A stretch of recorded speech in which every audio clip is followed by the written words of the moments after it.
Welcome to VentureCrush, or for a lot of you, welcome back. We're excited to be joined today by Brian Hollins of Collide Capital. A few announcements before we get started. We've got a lot of you in the room. We've got a lot more on Zoom. If you're in the room, you might want to join the Zoom. You can scan the QR that's coming up every now and then. Please turn off your audio if you're in the room and joining the Zoom, but you can participate in the chat. I'm going to note a few things that are important that happen in that chat while we're going. So we're going to have Brian's bio in that chat. You can drop questions for him in the chat, and those will be passed up to us, and we'll try to get to them. You can introduce yourself to one another, include your LinkedIn, and then a few more things we have coming up beyond all that excitement in the chat. Next week on April 9th, Jeff Busgang will be back with us to talk about his new book, The Experimentation Machine, Product Market Fit in the Age of AI. In the chat, you can register for that. You can also register for our next VentureCrush FGX with 15 startups presenting on May 15th. So if you want to check that out, we'd love to have you join. And we'll be back doing VentureCrush in this kind of a format on May 21st.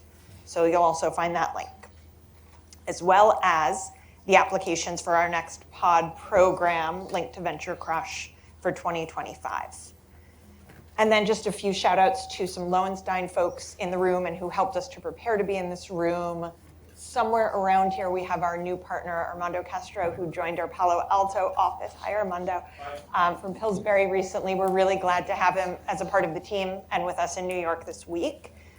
Chloe on our team in New York helped prepare all of the materials to get us ready to talk to Brian today.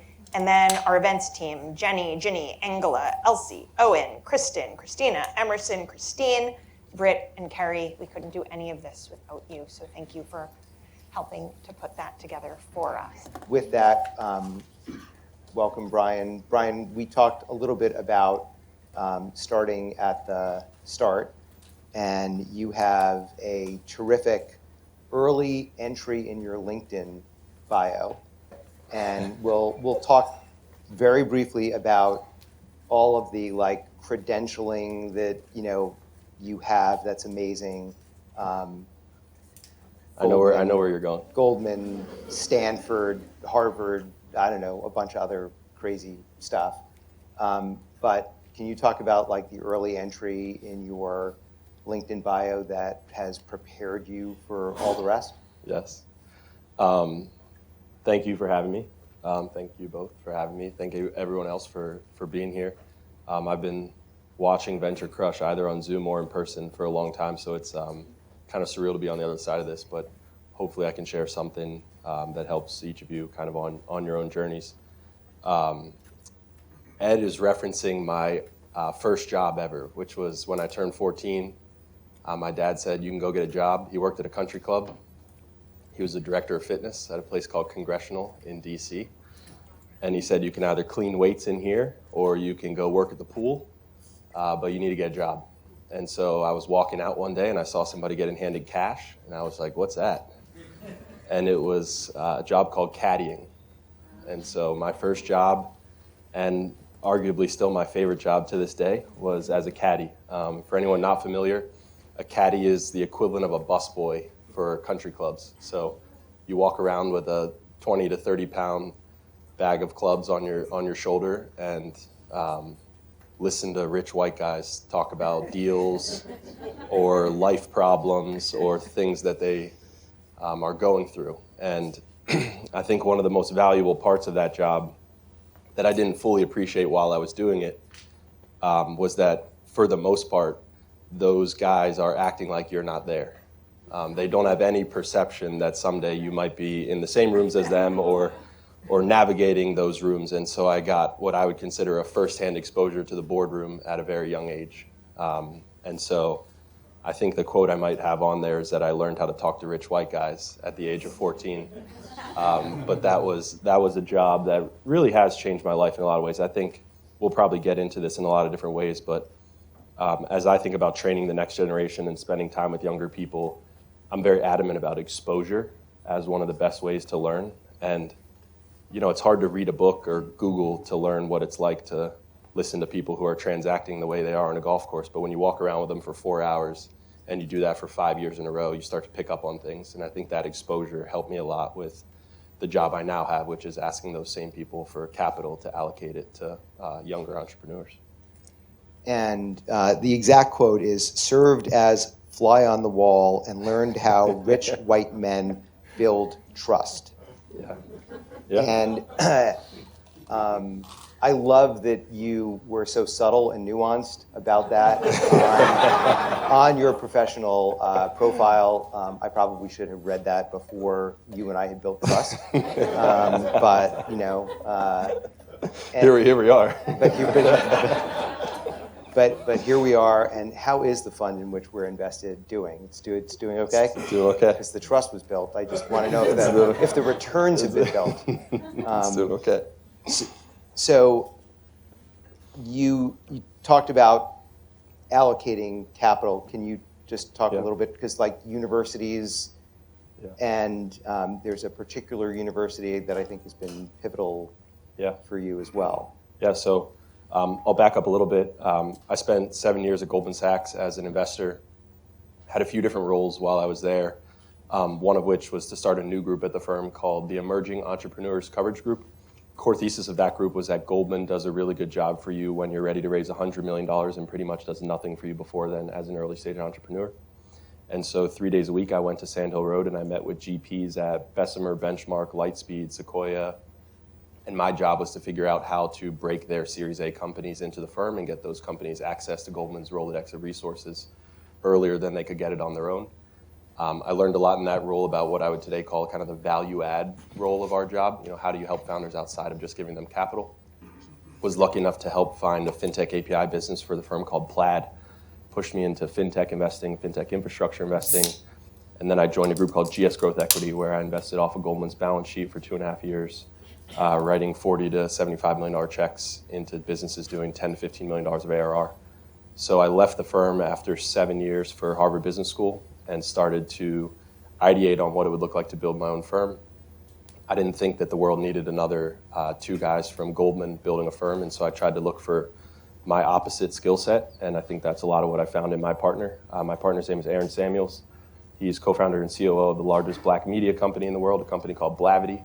And Blavity powers the largest black tech conference in the world, which is called Afrotech.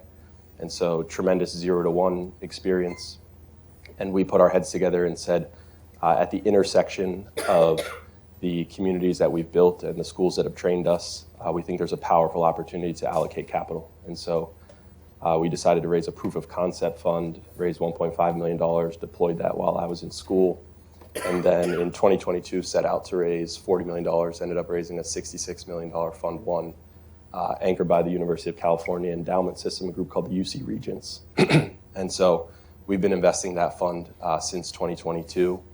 And I'm happy to talk about a variety of the different things that we do in that vehicle. But one of them that we're very proud of is over 80% of the founders in our portfolio are founders of color, female founders. You know, we do that without a mandate. We do it because at the intersection of some of the ecosystems that we spend time in are tremendously overlooked entrepreneurs. And so we look forward to someday giving you 5x your money back, but also doing it with a pretty diverse group of people. So. You've given us a lot of threads to pull on there. Yeah. I want to go back to 14-year-old you, because when I've read about you and listened to a lot that you've done, you do a lot of coaching and really introspection as to what you've learned and how to help others learn it. So in terms of just how to understand who you are, how you got to be where you are, I will share, because you asked me to, a story I just told you out there, which was I'm on jury duty right now. And people keep asking me if I've made friends, and I'm kind of like, well, I've been hiding behind a book. Like, I've been taking that time for me, I've read a lot. But I've noticed some of my fellow jurors, they have made friends, and there's a couple that met on Monday, and now they're holding hands all day, and it's very cute. And I'm realizing I'm probably missing an opportunity here, because they've been actively listening to each other and forming connections and broadening their networks, and I've been hiding. And it strikes me that you are actively listening as a caddy. Some people probably just did that job, took their tips, and went home, and you did something different with that experience. We were also talking a little bit, and I'd love you to talk about your family dynamics, being a big brother, and making the decision to leave your comfort zone of the East Coast when you went out to Stanford. Can you talk a bit about that? Yeah, a couple pieces there. So My mom's white, my dad's black, and so I think I'm incredibly appreciative of that today. I don't think I was as appreciative when I was 14 years old. When I was 14, it was the white kids don't like me, the black kids don't like me, where am I supposed to go? And so I think I learned how to be a chameleon pretty quickly. Listen to what they're talking about, think of something that I can say, and then add myself to that group. And so I think I built that skill set out of necessity more than you sort of made it sound strategic. Like I was 14 and I knew I was going to be in this kind of role. It wasn't that. But like assimilation, I think there's a lot of people in here who probably can talk to that experience of just being in rooms that you're uncomfortable in. And so learning to build skill sets to very quickly find commonality with people in those rooms. So I think that's my quick answer to that. I'm the oldest of 3 boys. I like to brag about my younger brothers. I'm very proud of my younger brothers. So my middle brother's a wide receiver in the NFL. He's been in the NFL for 8 years now, which is like a teacher's pension starts at year 25. The NFL pension starts at year 4. Like he is so far beyond any stat of where he was supposed to go. He walked on in college, went to UNC, and then won a Super Bowl his rookie year with the Eagles. Last year, he's on the Buffalo Bills, almost went to a Super Bowl, but he's had an incredible career. And I think as a middle child, you tell him to go left, he goes right twice. Like I very much, I can spot a middle child as a result of having him as a brother, but I'm very proud of him. And then my youngest brother was a Marine, so served in the military for 4 years, took the GI Bill, went to Columbia University, and is now building, getting a master's to build a kind of business to help vets reintegrate into the workforce. And so, we've kind of all walked very different paths, and I think we grew up with like a common set of principles and disciplines that allow you to go off in any direction and succeed. And so I think a lot about how do I hand those skill sets down to people who either might not have the brothers to build that commonality or pattern recognition, or just don't have necessarily the same exposures that I've had growing up. And so I spend a decent amount of my time outside of Collide on that work. I started a nonprofit called the Takeoff Institute, where we help equip Black undergraduate students with the resources they need to get prepared for their young professional journey. And so, I feel very fortunate that I was able to go to a school like Stanford and get trained by a place like Goldman. But even myself going into Goldman with this school that I had, there's just a lot of things you don't know until you're on the desk. And so trying to drive that exposure a little bit earlier for people is something I really pride myself on, and something I continue to try to do today. So I think that comes from some of those early days. So I want to tie together a couple of these threads, and I'm going to ask for indulgence, not for the first time, but we talked a little bit about the Congressional Caddy Club and the work that you did there, and about universities, and also about Black students, and about 3 siblings. And so I think this is the first time at any VentureCrush that I've been wearing a hat, and sometimes there's significance to a hat. Yeah. And I was giving this some thought. So if you will indulge me, I'm going to, I think, reference these things. But in 1957, Carolyn Jordan arrived at Fisk University in Nashville as a first-year undergrad. Her sister, Shirley, was a senior and would graduate in 58 and go on to become a doctor. Carolyn graduated in 61. That same year, a 20-year-old John Lewis enrolled at Fisk, and he soon paused his time at Fisk to become national chair of the Student Nonviolent Coordinating Committee, SNCC, a position he held for 4 really pivotal years in American history, 61 to 65. Lewis then returned to Fisk, earning his degree in 67. When Lewis graduated, he did so alongside Lamoury A. Jordan Jr., who was the brother of Carolyn and Shirley Jordan. Each of those 3 Jordan siblings ascended, with Carolyn and her husband, who was also an HBCU alum, becoming among IBM's first Black executives. In 2011, 50 years after Carolyn graduated from Fisk, 50 years after John Lewis began his time at Fisk, Carolyn's son, Senator Cory Booker, would be Fisk's commencement speaker. Last night, Senator Booker broke the record, the longest speech on record in the chamber, previously set, I'm with you, previously set by Strom Thurmond in 1957, the year the senator's mother had actually commenced at Fisk. Senator Booker bookended his 25-plus hour record-setting remarks with references to his mentor, Fisk alum, the late U.S. Representative John Lewis, who exhorted us all to, quote, get in trouble, good trouble, necessary trouble. That is what my hat says. It's a Fisk University hat from the John R. Lewis Institute of Social Justice at Fisk. I'm wearing the hat because before the pandemic, I agreed to serve on Fisk's Board of Trustees, where the senator's mother also served. And when I say the senator's mother, I ain't talking about Strom's mom. And where more than 20 years ago, Senator Booker's family established Fisk's Lamoury A. Jordan Sr. Scholarship Fund to honor the senator's grandfather, who had sent 3 children through Fisk. Part of what we at Lowenstein Sandler do as venture deal lawyers is we draft and we revise and negotiate and bill you for charters. In my role on Fisk's board, I wear a few hats. This is one of them. But another entails rewriting Fisk's charter. Our school was founded in 1866. Our charter is actually the original handwritten charter.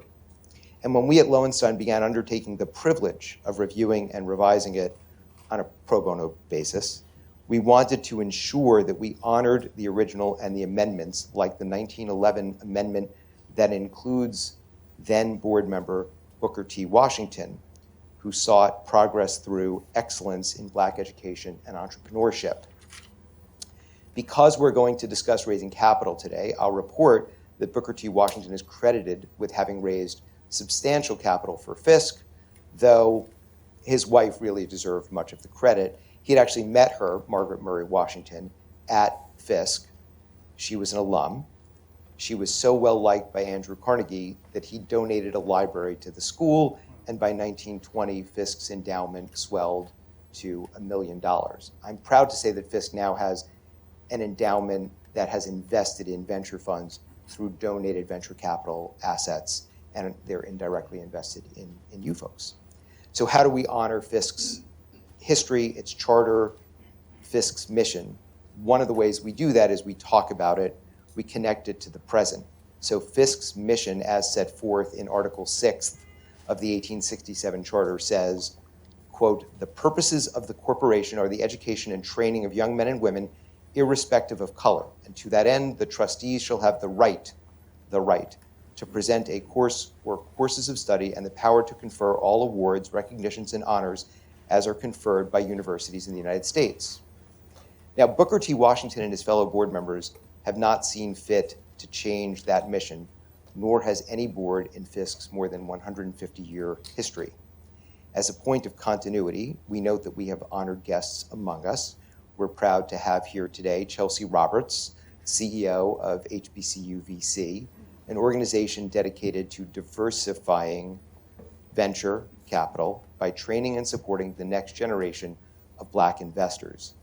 HBCU VC is hosting its Summer Associates Summit in New York this week, bringing together grad students who will be starting internships at VC firms across the country this summer. That's a really important program in an industry that really needs that kind of diversification. The summit is designed to introduce them to key stakeholders in business, tech, venture. We are honored, we at Lowenstein, we at VentureCrush are honored to have this exceptional cohort at our VentureCrush event tonight on the first night of their program and of their time in New York. I encourage all of you to reach out to Chelsea and her super talented cohort of grad students. I don't know if some of you want to stand, any of you, maybe? Raise your hands. Okay, there we go. Thank you so much for being here and for doing what you're doing. Please network with them, meet them, exchange info, link to them on LinkedIn. Brian's got stuff and interviews about how that's important. Support HBCU VC. and I appreciate your indulgence for that little detour. Thanks for sharing.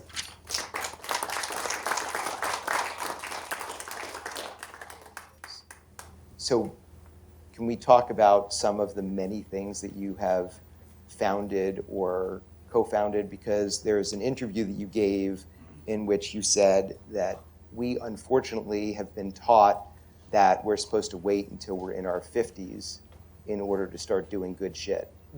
And you did not want to. I'm interpreting. I said, I believe our generation has been taught that you're supposed to wait until you're rich and old before you start giving back. Could we just clarify that 50 is not old?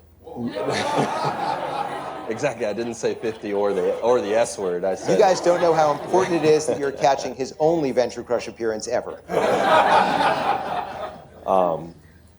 Yeah, I alluded to Takeoff Institute, but I don't know that I'll ever be closer to the problems and struggles of an undergraduate student than today. You know, and that was always my mentality with giving back or sharing resources or building for communities that are coming after us. Is I think oftentimes the leaders of the organizations that are supposed to give back are pretty far removed from the experience of the people that are going through the thing that need the support. And so I went into the Takeoff Institute with the mindset that I might not build, you know, the Rockefeller or Aspen Institute overnight, but if in 30 years from now I could look back and say we had spent 30 years supporting the next generation, that I could have a deeper and larger impact as a result of that than waiting 25 years and having $4 million of a P&L and then spending 5 years building it. And so I think I've taken that mindset into a lot of the work that we do. I'll use Collide for an example. We've very quietly graduated 40 fellows, some HBCU VC fellows, as a result of, thank you. You know, we have MBA and undergraduate students who come and work at Collide and get exposure to our work for two reasons. One, selfishly, it helps our firm. So our MBA students are doing diligence or sourcing or, you know, genuinely impacting our ability as a small team to get through investment committee processes, as well as our undergraduate scouts are keeping us in rooms that are important. But two, I think it helps us down the road to be an authentic brand that can connect to these campuses when Aaron and I are no longer kind of young and edgy. I think that when you show up to campus as Andreessen Horowitz or as Lightspeed Venture Partners, you're kind of a big, bad, scary wolf. And I don't think that founders really enjoy interacting and engaging with that. And so we use students on campuses and our programming to allow those students to effectuate that feeling of, hey, this is a place where you can bring a half-baked idea and they're not going to yell at you and they're not going to tell you you can never come back. And so I've always brought that mindset of just kind of sharing at an early stage so that over time, gradually, you can kind of come in and out of those rooms a little bit more authentically, as opposed to waiting until you have some big machine and then trying to go back. So this is resonating with me. You know, we try at Lowenstein as well to keep connected with the generation coming up behind us, including spending time with university students where we can help them, you know, no stupid questions, ask a lawyer kind of stuff. So we're also trying to help, trying to be in the rooms. But I love that you pointed out that it also just makes business sense. Totally. Like, we're capitalists, we're helping ourselves by doing this. We are better when we're working with these younger people who are coming up. I thought that was a really important. There's a firm in, I'll shout them out because they helped us get started. There's a firm in SF called Pear VC. And one of the things I think Pear does better than anyone in the world is if you're a student on Stanford's campus, you'll probably hear about Pear before you hear about any other venture capital firm. And it won't come from Pear and it won't come from SEO on Google. It'll come from another student who had some experience with Pear. And I think Pagemon and Mar, who are the two founders of Pear, didn't go into Stanford with that mindset. They went into Stanford with the mindset of trying to help students. And over the course of 15 years of being really good investors and backing the DoorDash students when they came off of Stanford's campus, et cetera, they were able to very authentically and organically have students start to spread that flywheel for them. And so I don't know if our unicorn will come in year 2, 6, 11, or 15 from a campus, but we will have built the seeding and the farming across these academic institutions because we sort of believe in the power of that compounding. When we first spoke a couple weeks ago now, we talked some about having to have these conversations multiple times, and you don't know if it's going to hit in year 2 or year 7, and Yeah. sometimes it's when you're looking for funding, and as a VC or as a founder. Could you talk some about that when you're having these conversations, how you're thinking about timing and when they're actually going to hit and be helpful? Totally. A lot of people say that like this job as a GP is a marathon, and I actually say that I think it's more like a triathlon, where one part of our job is LP relationships, one part of our job is GP relationships, and the third part of our job is founder relationships. And so really understanding that you're running 3 different races and that all 3 of them are actually super important is part of the job as a GP. And LPs, I think, are a good example. You know, we have LPs, we're raising our fund 2 right now. We have LPs that we closed in the last 6 months that we met 4 years ago. So we met them, they got excited, they went in our data room, they talked about investing, and then they passed. And I would say 7 out of 10 people, when that moment happens, puts those people into a folder and then walks away and kind of goes to the next person. And I think something that I was taught pretty early on in my kind of journey in venture, I'm very lucky to have a lot of different GP mentors, is that it's our job to stay in front of those relationships. It doesn't mean that we necessarily need to spend every week with them, but over the course of the next 3 years, we made sure that we saw some of those LPs once or twice a year. And by the time we came back to raise Fund 2, not only did they know our story, but they watched us execute. So they had time to see the work that Aaron and I were putting in, that we were long-term thinkers, that we were building a portfolio that counted and mattered, that we were building a team and building culture. I think when we got back to that journey of needing to ask people for money again, we weren't starting from scratch. And I think that sometimes, I like to say that everybody wants a fund until they get one. And that's because like I think a lot of people like the idea of having a fund. They like they see the TechCrunch article and the I raised, and what you don't realize is the 92 other jobs that have nothing to do with deploying capital that come with being a GP. And so really understanding the long-term nature of this business, that I could have had, you know, I'd have a lot more money if I decided not to be a GP, I'll put it that way. This is a very slow and steady business, but along the way, we've been able to build relationships with people that take a decade plus to get there. But over time, if you do start to get there with them, they can be long-term partners and they can support you for multiple funds over funds. And that's some of the learnings that I think is just it's hard to appreciate in the early years of building a firm, because you're just, all you want is someone to say yes and give you the money and get to go do it. But if you can understand and have the perspective that they might say no today, but it's not no forever, that's actually a really powerful way to build institutional relationships. And I think I'm very proud of our LP base. I think we have one of the best LP bases of any emerging manager I know, and I think a lot of it is because we took that long-term approach with how we spend time with them.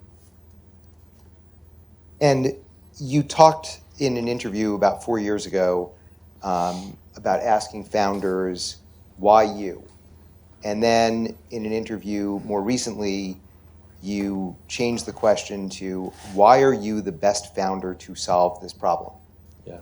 And you have spent a lot of time raising money for yourself, for yourselves. So for fundraising for Collide, how do you and Aaron answer that question? Why are you the best founders of an emerging manager venture fund to solve this problem? Yeah, so we point to a few things. So the first thing we point to is the intersection of the work that we've done. So like I mentioned at the beginning, I've spent a decade plus as a growth equity investor and spend a lot of my time with founders thinking about, how do you get ready to raise $30 million, not $3 million? How do you prepare the business for 10 million of ARR, not 1 million of ARR? I think a lot of founders today are surrounded by operators and 0 to 1 experts. And I think that's phenomenal. But I think it also keeps them from zooming out and thinking about the business when it's at scale and when it's at growth. And so success for a lot of these businesses is not actually raising a Series A, but the mindset for a lot of these founders is that. And so I try to bring a perspective of saying, we've put $75 million into a business doing 10 million of ARR, and not a single person around the table made money. And here's why you need to get prepared for that part of the business, even though it's 6 years away, and sort of slowing founders down to recognizing how long it actually takes for them to be successful is, I think, a large part of my role and something that I bring to the table for them. Aaron, on the other hand, has tremendous 0 to 1 experience. He gets called for how to build your first board deck, how to hire a VP of sales that you thought was the perfect person. A lot of his skills running and managing a 200-person company and a $50 million P&L, I think brings an interesting skill set to founders that's complementary to mine. For LPs, we also talk about having a pretty institutional know-how around the business. If you look at our back office, I'm very proud of the way that we've stood up our firm. I think a lot of people go into Fund 1 with a, I'm going to invest this fund mentality. I think we went into it with a, we're going to build this firm mentality. And so the LPs we brought around the table, the back office and financial kind of services partners that we brought around the table, I think help give our founders a perspective of just how long and enduring the business is and how important it is for them to take a slow and steady approach and put best practices around the business and not cut corners, which has been important. And then I think the third part is, we built a pretty strategic LP base. So we're the first firm to ever be backed by Alphabet, Amazon, and Bank of America simultaneously. And shout out to Bank of America is actually here right now. But we built a go-to-market strategy to help our founders. What we said was, there's just no way for us to build a platform team to compete with Andreessen Horowitz today. But if our LPs have access to the resources, very similar to the role that I had at Goldman, that we can helicopter drop our founders into the corp dev team at Amazon or the fintech team at B of A and get them access to these teams in a much more efficient manner. And that's something that's drawn a lot of our founders to the table. And the last thing I think I'd add is that Aaron and I are just also running a lot of the same races as them. There's a lot of founders who spend time with people at firms where that person has never raised capital or never had to think about whether they're going to be around the next day. And I can tell you multiple founders who choose us because they know that Aaron and I have a deep paranoia about whether or not Collide's going to exist the next day. And that waking up every day with that mindset and knowing that our success is only going to happen if they're successful has really helped us just make sure that founders know that we're on their team as they build. So you started that with something about 10 years at investing at growth equity. And there's another thing that you said in a different interview where you said, unlike growth equity investing, where I used to have 3 years of cohort data, scaled go-to-market motion, the seed stage places such heavy emphasis on founder market fit. Yeah. And you're kind of flying blind. So your professional investment training was data-based and number crunching based. Yeah. And in addition to your MBA, you also went through the CFA certification process, which is like grueling and brutal. I see my wife smiling because she also did the MBA and CFA pain back over there hiding. So how, what the hell? How do you make investments without knowing what's brutal. going on after a decade of training with all the numbers? Ask her. Seed stage investing is very frustrating, to be completely honest. I think it just requires a different, you have to really rely on your person detectors as opposed, I used to be able to get a deck in a data room and not meet the team and tell you whether or not it was a good business. And that is just impossible at the seed stage. We spend time on founder capacity, how we think a lot about if I give you a problem, how long does it take and how much of your brain does it take for you to solve that problem? Because as you scale this business, you're going to get more problems and have less time to solve them. You mentioned the word founder market fit. We think a lot about that. Is there some reason why you are the only person in the world who is equipped to solve this problem? So did you come from the supply chain or did you have some problem in a prior job that has set you up to now be the right person to build this business? have you led in the past? So have you ever built something and led a team or done something that suggests that you're going to understand the culture building competencies of being a founder? So none of these things are really trialable in the same way that a data room is and cohorts are. And so I think that's a learned skill set that, candidly, I came into this business not having much of. There's still certainly components of testing founders in the growth stage, but there's so much more of it in the early stage. And so, I had breakfast this morning with Josh Koppelman. Josh Koppelman runs a firm called First Round Capital. He's probably one of the best people sniffers I've ever met in my life. Just 2 decades of just really understanding what a high functioning founder looks like. And I think a lot of this business is meeting with people like that who have done this for a long time and who understand what it takes to scale a business. And so I use what I call mosaic theory, like take a couple things that I learned from Josh and a couple things from Barry and a couple things from Mar and all the different mentors that we've had, and just sort of have the humility of knowing that part of this job is pattern recognition and time, and you can't really cut corners on that, and that just over the course of our career, we just need to keep getting better at identifying founders and learning from founders who we thought were the types of founders we wanted to back and learned that they weren't. And so we also at the firm spend a decent amount of time sort of codifying our thinking. So at the time of investment, what did we actually think? Not 4 years later when Lightspeed led the Series A or when the company failed. It's very easy to do confirmation bias there and say, well, that was dumb and I knew it was dumb. But what did your scorecard say in 2021 when we actually wrote the check?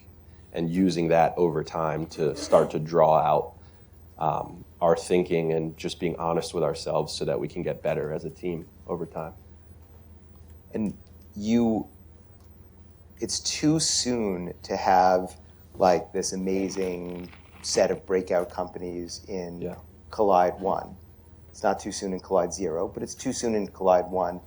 How do you figure out how to go to market and tell people, look at this amazing portfolio? Sure, nothing's been like hugely marked up yet, but that's because seed investing takes a while. Yeah. How do you do that, and how do you know that you have winners, like real winners that are going to return the fund or most of the fund in Collide 1? Because you've got to go back to market early and start fundraising. Yep. And I'm going to piggyback on the question a little bit to make it a little more complicated. Sure. Just because it's the toughest question. So I think you should. Because you've spoken a lot about storytelling, and it strikes me there's a little bit of a disconnect between the importance of storytelling and pattern recognition, right? And there's no pattern yet. Yeah. How do you construct that story? Yeah. So a couple things come to mind. So the first is we are very intentional about spending time with LPs who understand what you just talked about. So there's something called a J curve. If I say the word J curve and the LP looks at me sideways, then I know that they don't actually understand my business. A J curve, for people that are here and might not know, is as you start investing a fund, before you start to see markups, you're effectively walking your firm into negative performance before you start to walk it out to positive performance. And so sometime between year 2 and year 5, which is when we will raise fund 2, our firm is either in the J curve or slightly walking out of it. And so most LPs know that a median fund is somewhere between a 0.9 and a 1x net TVPI when they're out raising fund 2. So first thing we do is try to spend time with LPs where we don't have to explain how venture capital works.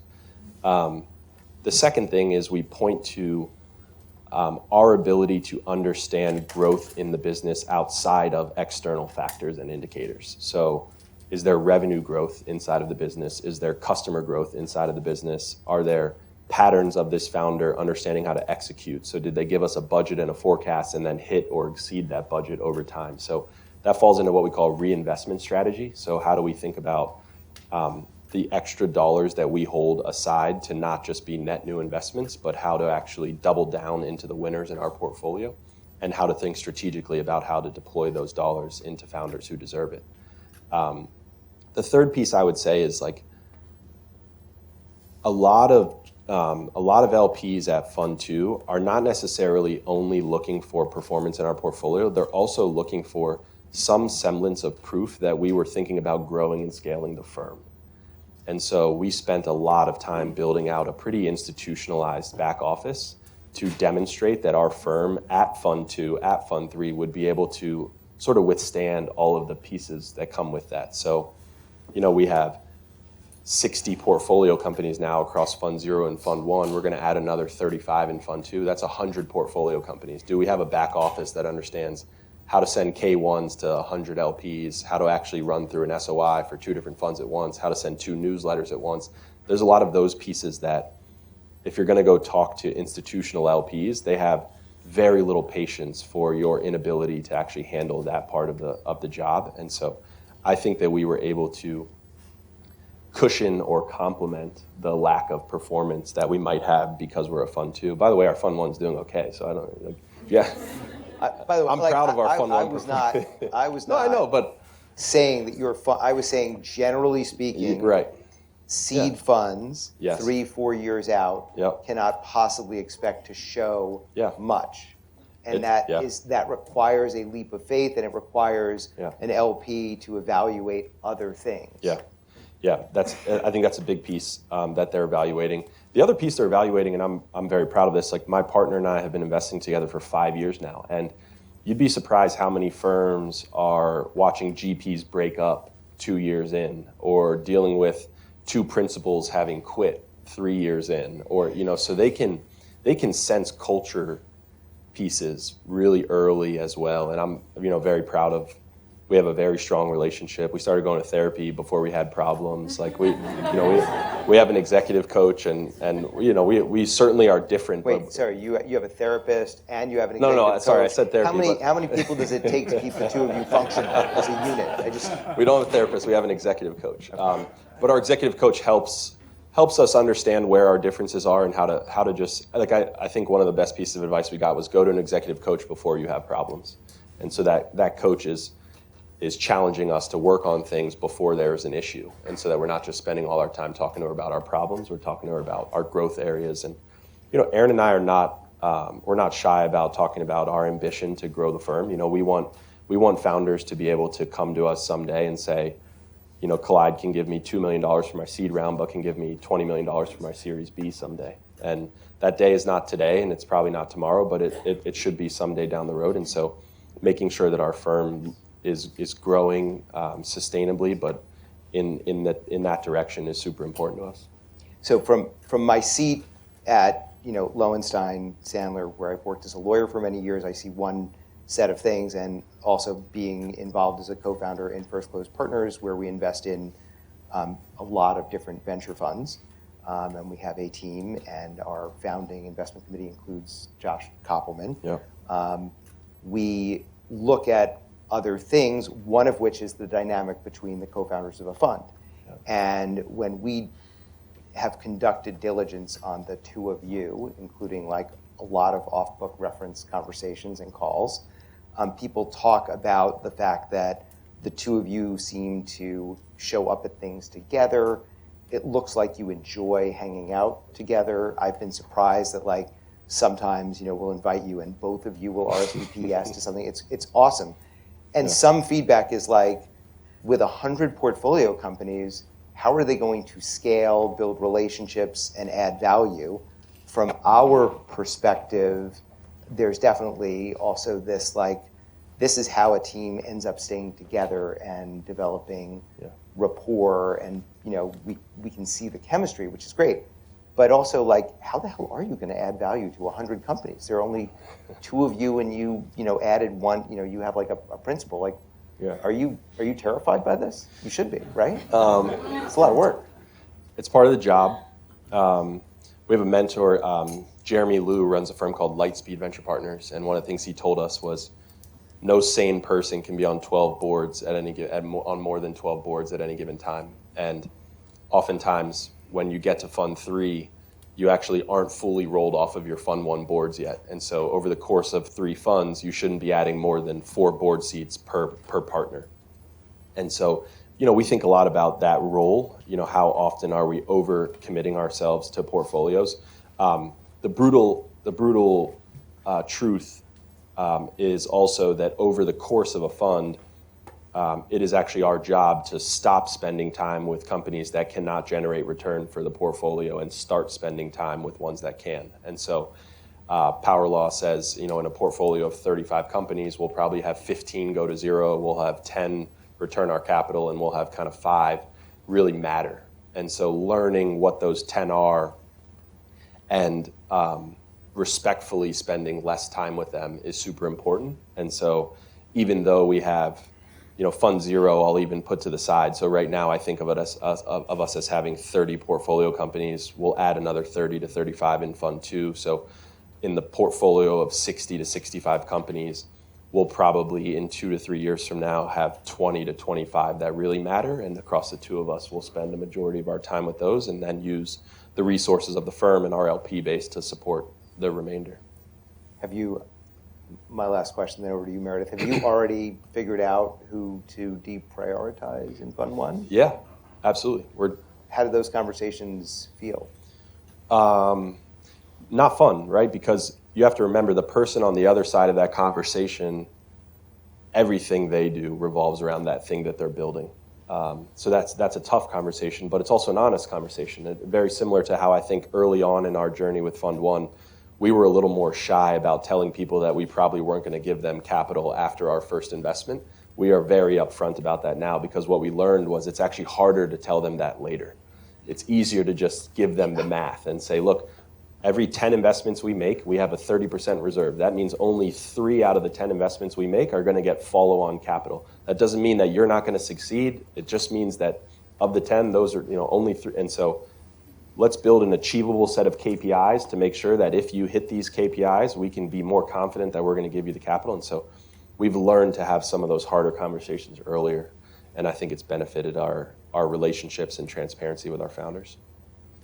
Because at the end of the day, they become our speaker box. We have 55 teams now who are out sort of spreading the gospel about Collide and saying, here's why you should take their money. Because a weird part of our job for people who aren't in this job is the people you want to give money to don't want your money, and the people who really want your money, you don't want to give it to. And so we're in this weird business of literally begging people to take our money. And when you're doing that, it's much easier to not be doing that yourself. It's much easier to have founders doing that on your behalf or other investors who are on that cap table saying, I actually know that these guys will add value if we bring them in. And that work, I think, just takes years to build. And so we're finally stepping into an ability to be more competitive in some of those rounds. So you've talked a lot about expanding access to people who haven't had it, teaching the skills to gain access. How are you ensuring that a wide group of people has access to Collide? How are you creating that funnel? Yeah, I don't know. I think we make ourselves pretty available. Between the work that we do on campuses, I got back from Harvard judging the pitch competition a week ago. The work I do at the Takeoff Institute is for undergrads across the country, so we very intentionally don't just take the Stanford and Harvard kid. We take kids from community colleges. We take kids from all over the country. I think we make ourselves pretty available. There's a pitch link on our website. We review all the pitches that come through our website. I do believe if you're going to build a company, you should have a proactive bone in your body to go seek out the people that you want to spend time with. I can point to we have 70 LPs in Fund 1. I can point to at least 10 that I cold emailed. And, some would argue I have the right background for them to come find me, and I just don't believe in that. I believe it's our job to share our story, and very, very similarly think that it's founders' jobs to kind of share their story with us. So we make ourselves pretty available. But I think that we've also learned that not all founders come from the same shiny places. And I think if you don't have that perspective and if you don't have that appreciation, it's very hard to go and identify them the way that we do. And so I can point to things in our portfolio that might not have crossed the Sequoia or the Lightspeed or the Benchmark radar. And I'm very proud of the fact that we keep kind of hunting in those places. And you've spoken a lot in general, but also today, about mentoring and also coaching and creating fellowship opportunities. And I'd love to understand the differences, but also about having mentors yourself. Yeah. Are there traits you see in good mentees in creating those mentor-mentee relationships and getting the most you can out of them? You're getting me ready for the summer. So, we have our summer fellowship at the Takeoff Institute. So I have 50 kids every summer, and I talk a lot about what we teach them. It's called managing up. So like not how you get ready to have a manager, not how a manager gets ready to have you come to their job, but how you get ready to have a manager. And just the idea that you should be prepared to have a shitty boss and still get promoted. And if all you do is complain that you have a shitty boss, you're not actually realizing that that's part of the journey. And so I think part of being a good mentee is staying top of mind.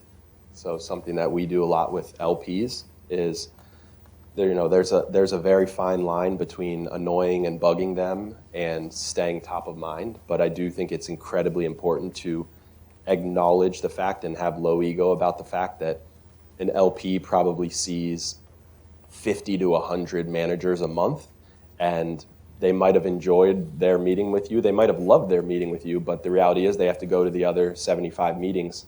And so keeping them posted, keeping them aware of your progress as you build is very similar to how I think about being a good mentee. I think a lot about doing what you say you're going to do. So like identifying a list of things that you hope to accomplish and then accomplishing those things and then reverting back. And so like when I get feedback from a mentor, I oftentimes will go try to implement that feedback and then tell them that I implemented that feedback or share my learning from implementing that feedback. Doesn't also mean that all feedback is good feedback, but understanding how to do something with it, I think is super important. And then the third thing we teach them is don't assume that you can't help your mentor. So I think oftentimes it's this idea that there's a one-way path between them supporting you, and sometimes I've helped my mentor in a way where they're like, man, I didn't think he was going to do that, or I wasn't expecting him to do that. And I think having that mindset of, there might be something that you can support them in. I've helped mentors get their kids hired. I've helped, just different things where you'd be surprised how you can support the person that's supposed to be supporting you. Can you give specific examples of where mentees have done that for you, or where you've done that other than getting someone's kid hired? Mentees got me an LP before, which How? is how listened, understood what our job was. I think the way it exactly happened was they asked me who our LPs were, and that was out of curiosity. So I told them we have endowments and we have foundations and we have corporates, and then they worked for a foundation as kind of in a nonprofit capacity, and they were like, hey, I don't know if they have money, but I know the CIO. And then I was like, that's a good 3-letter word. They introduced us, and they became an LP, right? And that student didn't know that they could do that, but they went into they had the mindset of trying to find a way to support me, and it worked. So That's a great story. yeah, true story. KPIs, you mentioned that earlier. Number one, you should say what that means, and number two, in an early stage company, because the context was that you were saying let's agree on some KPIs in advance, and if we don't get if you don't meet them, you're probably not going to be in the 1 out of 3. You're going to be in the 2 out of 3 that don't get new funding from us. Sure. KPIs in startups change all the time. You get it wrong. You're looking at the wrong metrics. You're looking at the wrong indicators entirely. Yep. How do you deal with that? So a KPI is a key performance indicator. It's basically a way of tracking progress inside of a business over time. There's 2 different types of businesses. There's consumer businesses, there's enterprise businesses. One sell to us individually, the other sells to corporations. We oftentimes invest in enterprise companies, so B2B.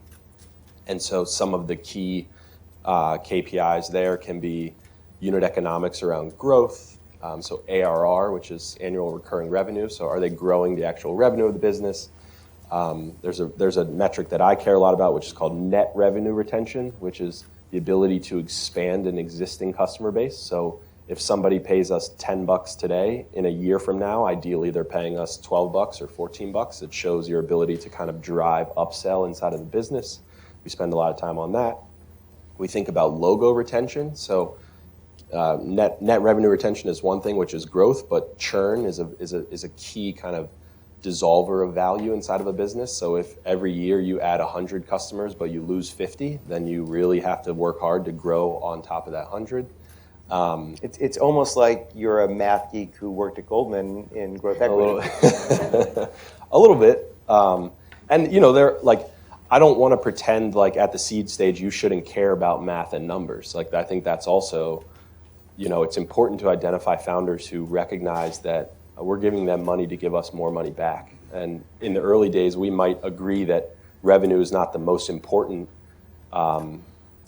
unit economic, but over time, we need to understand a path to scale and revenue visibility and forecasting. So I like to at least, understand founders who know what a gross margin is or know how the business scales over time. And sometimes some founders, I think, come into this job with more of the excitement around being a founder than the excitement around building a business. And so before we start talking about how shitty the market's going to get, which we should talk about, so like heads up.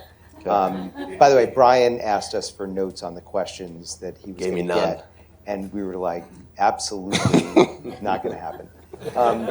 Flying blind. But before we do that, can you talk about one or two of the companies in Collide One that are actually doing their job? Going to be drivers? Yeah. And can we write this down so we hold you to it in a few years? Sure. You have our whole SOI. Is Carolina here? Yeah. Where is she? She's taking notes back there. It's one of the best LPs that we have. So Slang.ai is a business run by a Black founder here in New York. Slang's building voice customer support software for the restaurant industry. So if you think about a pizza joint or a burger joint that has 3 employees working, all 3 of those employees are completely overburned, and retention is an extreme issue. And so if you're familiar with like Squarespace, they build kind of the template for you to build a website if you don't actually know how to build a website.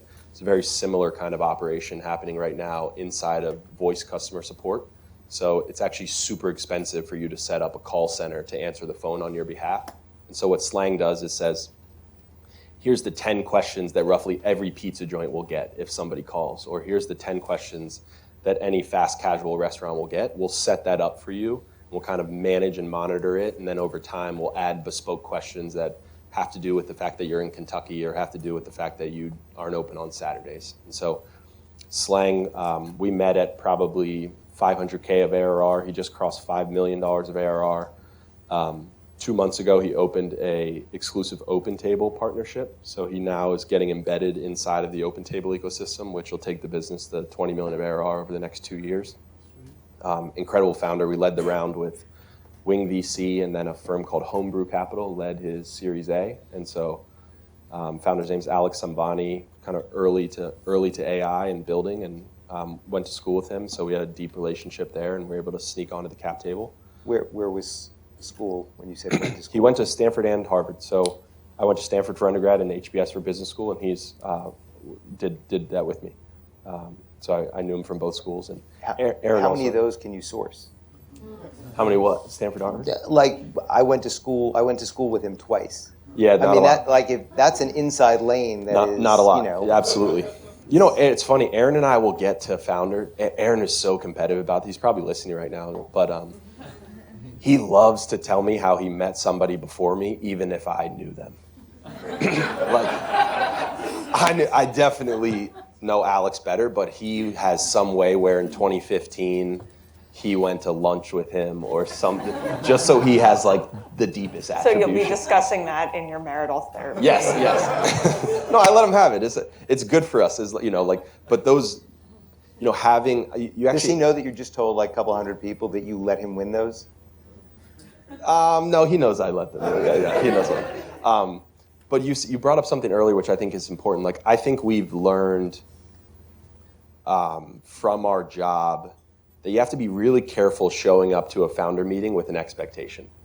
If you go into a founder meeting thinking this is a good one or this is a bad one, you can really set yourself up for failure in this job. Some of the things we've gotten most excited about came from left field or came from somebody who always sends us bad deals. And we're just like, I think a part of our job is kissing frogs and flipping rocks and just never really believing that there's some funnel where every single thing that we do is going to come from. And I think it was a little bit of what you talked about at jury duty. Like, maybe I'm not sourcing at jury duty, but I'm definitely looking for opportunities to meet people or think about how we can continue to build our relationships, because I think that this is a very relationship-driven business, and the more people we have who understand what we're trying to build and who we are as people, the more they can kind of share our story and put us in front of interesting people who are building interesting things.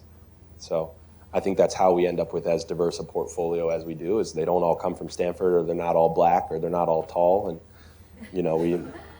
I just happen to be those three things. So I have this vision of you now catching frogs from these like horrible frog suppliers.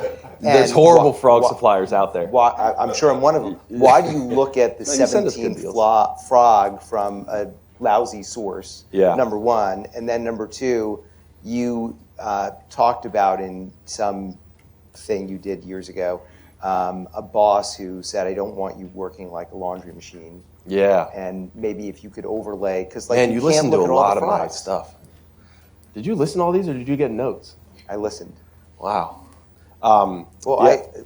We also have decisions to make about you. We as LPs have decisions to make. So, the homework is helpful. It's good.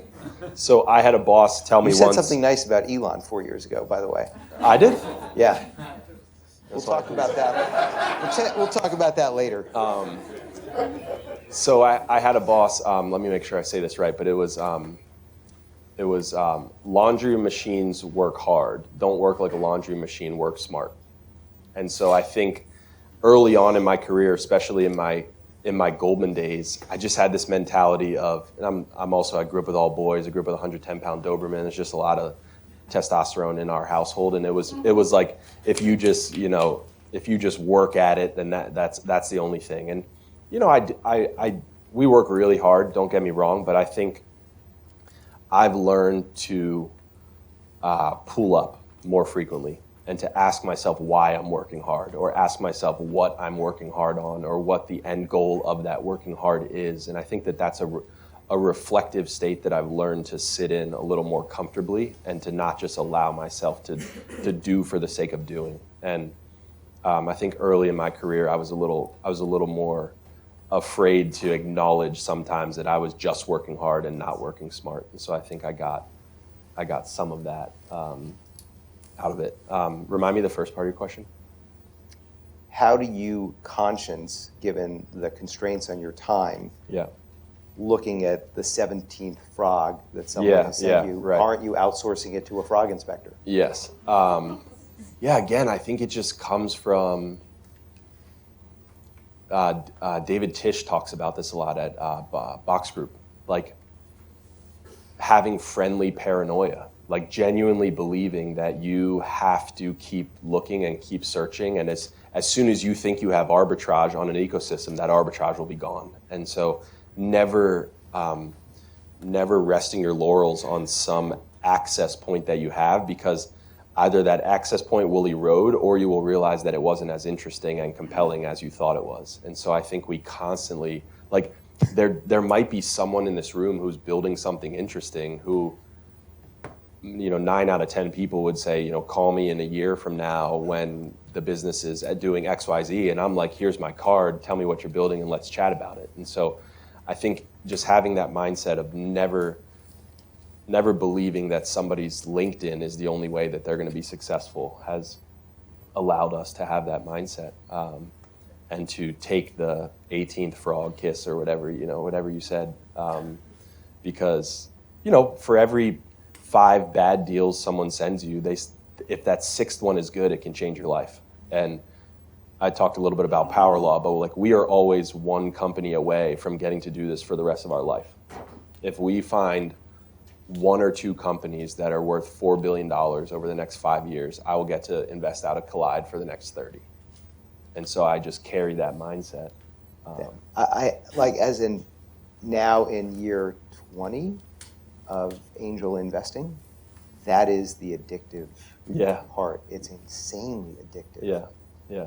I think it's exciting. You know, like we are in a very risky business, and if you can't tolerate zeros or watching somebody's thing go to nothing, pick a different thing for sure. But it's really exciting to watch someone take an idea to $100 million of ARR, and I haven't done it 15 times, but I've seen it 7 times or 8 times now. And so just the opportunity to always be right around the corner from that keeps me working 16 days a week, 6 days a week, 16 hours a week, 6 days a week. So I take back the math geek thing. Yeah. All right, well, I'll kick it over to Meredith in one sec, but can you mention like a company or two that you blew it on, you got it wrong, missed, passed, shouldn't have? Yeah, I'm not gonna say names, but we made an investment in Cairo, in Egypt. 2 learnings there. One, don't invest in ecosystems where you're not frequenting yourself. So I don't believe that you should only invest in the US, but it better be somewhere where you're getting on a plane at least a quarter to understand the ecosystem, understand the people around the business, understand the customer base. We weren't doing that there. We had a partner on the ground, an investor called Plug and Play, a very strong partner, sort of the YC of global accelerators. We thought they could protect the business for us. They weren't protecting the business. So first learning was on that part. Second part was how to get money back. And so we saw issues in the business pretty early. We escrowed the capital that we gave them, put it into the lawyers' hands, watched the founders duke out a pretty nasty partnership, and got 70 cents on the dollar back on that investment, recycled it into new investments. And so learned a lot about the importance of what we now call portfolio monitoring. So identifying issues or percolating, bubbling up problems inside of these businesses as early as possible, and then trying to reconcile them and recoup capital. And so that was tough, but again, it's part of the job. I think if you spend all of your time thinking about your losers, you're missing the job that we're in. And so we really try to identify the companies on our portfolio that can scale enterprise value and we have a $66 million fund. At some point, it needs to be worth north of $200 million. And so walking companies into scaling that enterprise value is top of mind. And of that 66 million, just so that everyone is clear about this, you're not going to take 66 million, invest all 66 and turn it into 200. You're going to take about how much? 50 something? Yeah, 56. Yeah. What he's referring to is we have a management fee. So we have a $66 million fund, but a decent amount of that, call it 15% of it, is going to go towards paying our salaries, paying the service, paying lawyers. And so we don't actually get to invest all of that money. So we're actually trying to convert $50 million into a 3x. And so there's a principle called recycling. So sometimes if you get money back early enough in your investment period, you can actually take that money and reinvest it so that you get closer to fully investing that 66 million.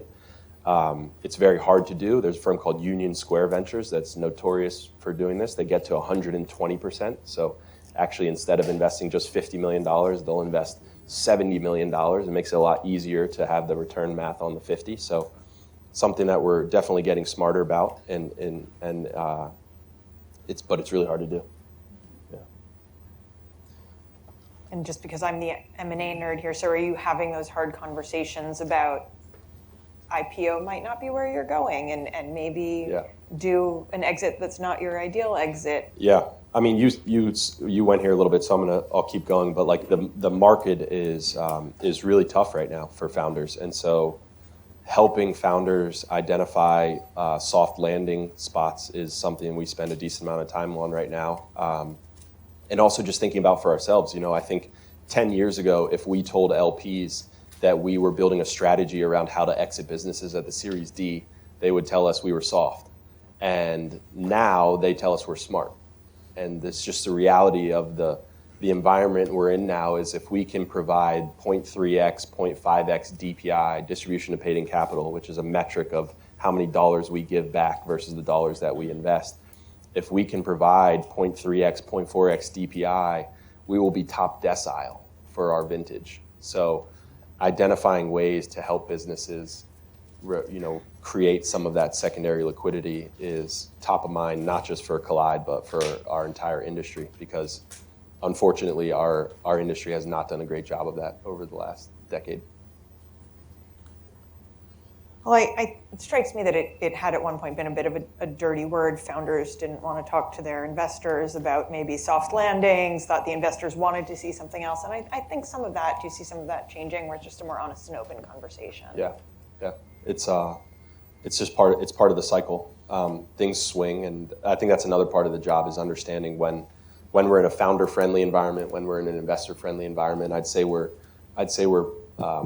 somewhere in the middle right now. There's still founders getting away with valuations that they shouldn't be, but we're nowhere near where we were in 2021 or 2022, where you just kind of showed up with a deck and said, this is my number, and you just got money. We're not there anymore. So we're swinging our way back to, founders really understanding the role.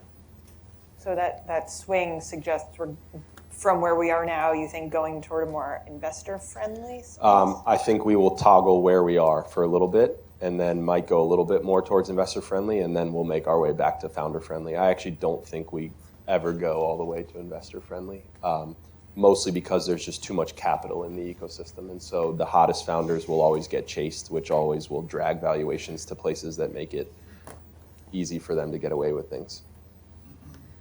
So I do think we're in a very exciting vintage, though. I think the founders that we will back in our Fund 2, which are 2025, 2026, 2027 vintage, are smarter with capital, more efficient with capital, have access to tools that allow them to build more scalable businesses more efficiently. So I'm excited about the founders that we're backing right now. They will be tested with a recession that we really didn't need to create for ourselves. They'll be tested with insane tariffs. They'll be tested with measles. Maybe we'll bring smallpox back. I don't know. But it's going to be a really difficult time.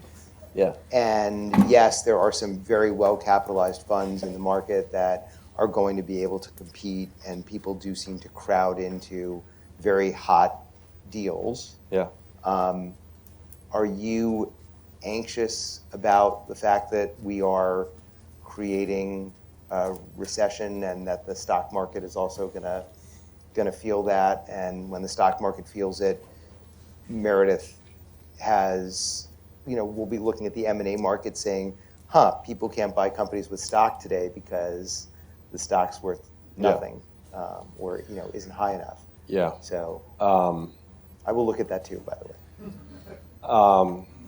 My quick answer here is the founders we're backing are 7 to 10 years away from building public businesses, and so we try to get them to be super disciplined around executing on the job in front of them, which is scaling the business, walking through KPIs that allow them to attract follow-on capital, getting to progress milestones that allow them to continue to scale their idea, and hopefully building an idea that's also resonating with the future world, not today's world. And I think founders that are building for today are oftentimes missing the boat on how hard it is to scale a business and how quickly a competitor could come and disrupt you with the $100 million they might have. And so founders who can think 3 to 5 years ahead, 5 to 7 years ahead on what the problem will be for our future world are the ones that we're attracted to.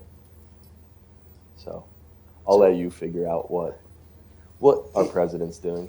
We're focused on our which of our presidents? The one you said kind words about, or the other one? So Meredith, I will cede the last question to you, but I've got one before we get there, which is, you are this really interesting blend of high anxiety, where maybe you should be medicated, I don't know, about how do we make sure that Collide succeeds and survives and raises money, and I can't rest on my laurels with a relationship, and I've got to be there and monitor and massage every access point.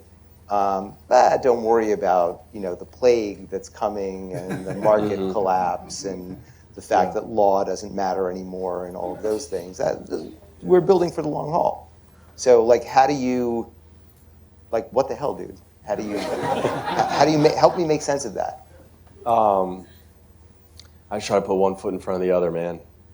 You know, I think sometimes I look at the hat you're wearing, I look at what Corey did yesterday. You know, we're in a place right now where I think leadership, I define leadership as, you know, not how many people you can pull down, but how many people you can lift up. And I think my role as a capital allocator is to put people in a position to succeed. And if it means grinding through racist LPs or tough doors to get the capital, I at least know that once I get it, I can put it in the hands of people who then don't have to do that same thing and can run more freely. And so I stay highly motivated about that opportunity. So. And that actually brings me to a place I wanted to go back to, which is the word fellowship. Yeah. You'd said anyone can be an intern. Some 30 years ago, rich white people decided fellow meant more than an intern. If you were a fellow, you were selected from a selective group of candidates. So can you talk about how you've been embracing that and creating fellowship opportunities? Yeah, man, you guys did your homework. This is awesome. Yeah, so when I started the Takeoff Institute, one of my thoughts, this was in COVID, so I knew, and shout out, there's a couple Takeoff Fellowship advisors in this room, but I thought a lot about how COVID was taking away internships for a lot of students. And so I was at HBS, I was watching kids with crazy credentials lose internships. And so I said to myself, this is really bad for the Black undergraduate community, who I already know goes into trying to get a job with way less kind of internships than most people. So I had an opportunity to build an internship, and I was sitting with somebody as we were kind of designing it. And I thought to myself, like, anytime on a resume, I ran Stanford recruiting when I was at Goldman for a few years. And anytime I saw the word fellow, it was worth like 3 times more than the word intern. And so I was like, well, I think someday rich white people just decided that fellows were more special than interns. So now it's the Takeoff Fellowship instead of Takeoff Internship. And that's just one example of, like, I believe in kind of crafting and busting down through back doors with little things like that, which is just exposure. Like, if you understand that on the other side of the table that that's how that person is thinking, then route the person who's about to think about or go through that thing with the best chance of succeeding. And so if I know that you can take the same 8-week curriculum that I gave you, but be lifted into a better part of the stack of people who might get hired as a result of me calling you a fellow instead of an intern, what an easy win. And as I think about ways of helping other people, whether it's through what we do with Collide and giving people capital and helping them understand how to get to future pools of capital and kind of crafting through backdoors there, or Takeoff Institute, that's just a mindset I carry with me. So. Kind of back to the caddying days of, I get to be a fly on the wall. What can I learn from the entrenched power structure? It all circles back to caddying. Full circle. Thanks for having me. Thank you for doing this. Thank you.